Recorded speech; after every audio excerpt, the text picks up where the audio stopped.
Obviously we lost our last two, but I don't know, that LA one felt good for us because we didn't quit. The drama between Angel Reese and the Chicago Sky, and the Indiana Fever without Caitlin Clark, was never supposed to look like this. The Sky thought the timing was perfect. Clark, injured. The Fever's point guard rotation, wiped out. Back-to-back losses had Indiana limping into this matchup. And yet, instead of Chicago seizing their moment, they walked straight into a storm they couldn't escape, a storm named Lexie Hull. From the opening minutes, you could feel something different in This means you don't have any healthy point guards and you're not able to sign anyone for tonight's game. Just the air. The Fever weren't playing like a team missing their star. They were playing like a group with something to prove. And when Hull's first shot dropped, a clean, confident three-pointer, Caitlin Clark, watching from the bench in street clothes, jumped up like she had hit the shot herself. Her smile told the whole story. This was the spark they'd been waiting. And then, life happened the other night at the Valley, so we could have looked at it like, oh, well. Waiting for. To understand why this mattered, you have to rewind just a bit.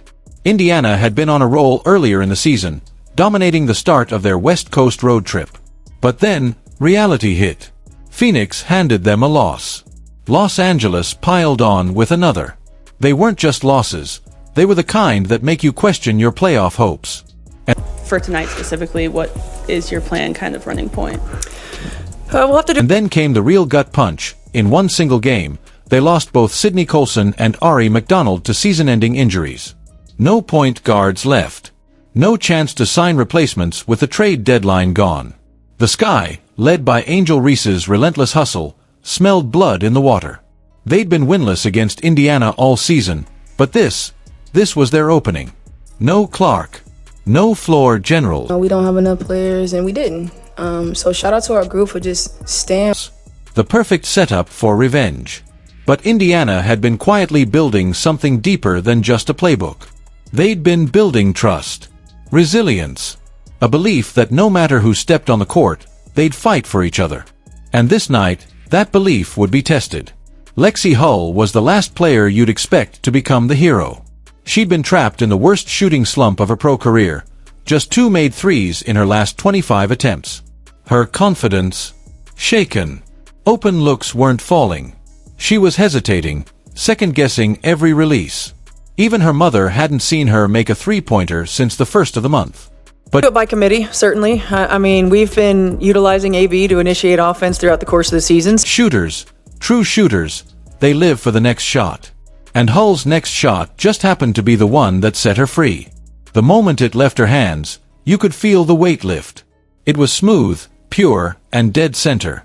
The crowd erupted, Clark grinned from ear to ear, and Hull, she didn't look back. That one make cracked open the floodgates. Suddenly, she was moving without hesitation, finding space, hunting shots. By the final buzzer, she was 4 for 6 from deep, with 17 points and a +22 rating. But more than that, she had her swagger back. Meanwhile, Kelsey Mitchell was facing a transformation of her own.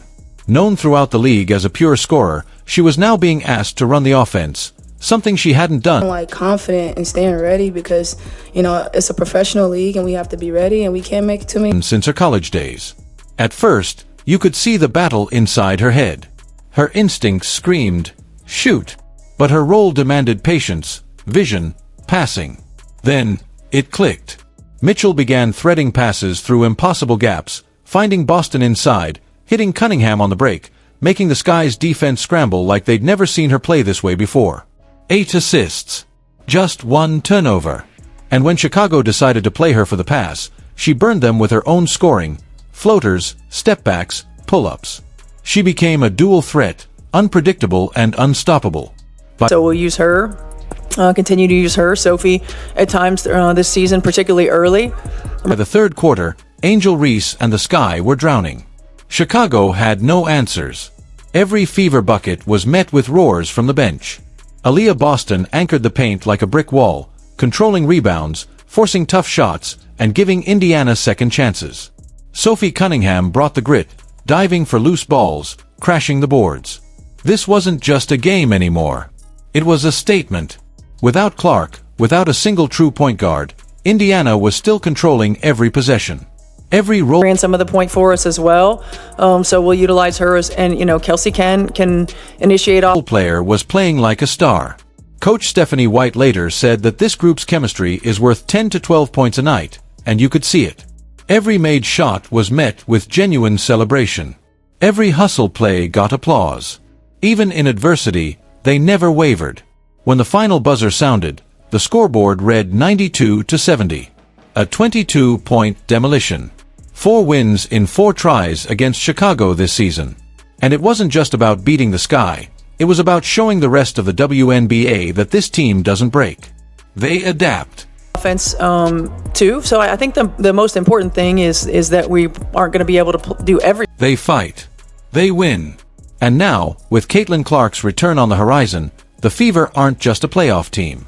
They're a threat. Hull's confidence is back. Mitchell has unlocked a new dimension to her game. Boston remains the steady force at the center. This isn't just a team waiting for their star to carry them.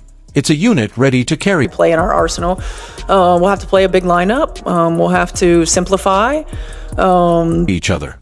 So here's the question, Fever fans. Does this prove Indiana is more than just Caitlin Clark? Can this resilience carry them deep into the playoffs? Drop your thoughts in the comments, hit that like button, subscribe, and turn on notifications, because if this game was any sign, the best of the Fever is still to come.